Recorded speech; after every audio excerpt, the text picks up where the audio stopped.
கர்த்தருக்கு மகிமை உண்டாவதாக. இந்த அக்டோபர் மாதத்தின் முதல் வாரத்திலும் 5ஆம் தேதிக்குள்ளாக நம்ம வழிநடத்தி வந்த தேவனுக்கு நன்றி செலுத்துவோமா? பரிசுத்தமுள்ள எங்கள் நல்ல தகப்பனே, ஸ்தோத்தரிக்கிறோம் துதிக்கிறோம் ராஜா. இந்த காலை நேரத்திலும் உம்மை நோக்கி பார்க்கக்கூடிய கிருபை கொடுத்ததற்காக நன்றி தகப்பனே.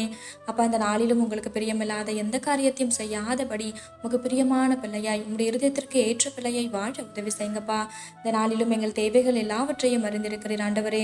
அதன்படி எங்கள் தேவைகளை சந்தித்து நாங்கள் சோர்ந்து போகாதபடி உங்களுடைய வார்த்தை கொண்டு எங்களை பலப்படுத்துவீராக. ஆண்டவரே, இந்த நாளிலும் எங்ககிட்ட யாராவது உதவி கேட்டாங்கன்னா அவங்களுக்கு இல்லைன்னு சொல்லாமல், முகம் கோணாமல், தகப்பனே எங்ககிட்ட இருக்கிறதுலேருந்து கொஞ்சம் கொடுத்து அவங்களுக்கு உதவி செய்யக்கூடிய ஒரு இருதயத்தை தாங்க ஏசப்பா. ஆண்டவரே, நீர் இரக்க குணம் உள்ளவரா இருக்கிறீர் தகப்பனே. அப்பா, நாங்களும் மற்றவர்களுக்கு இறங்கும்படியான ஒரு இருதயத்தை எங்களுக்கு தருவீராக. ஆண்டவரே, உம்மை போல எல்லாரையும் நேசிக்க கற்றுத்தாரும். இந்த காலை நேரத்தில் ஜெபிக்கிற ஒவ்வொருவரையும் ஆசீர்வதிங்கப்பா. அவர்கள் குடும்பங்களையும் உங்கள் சட்டைகளால் மூடி மறைத்து பாதுகாத்துக்கொள்ளும்.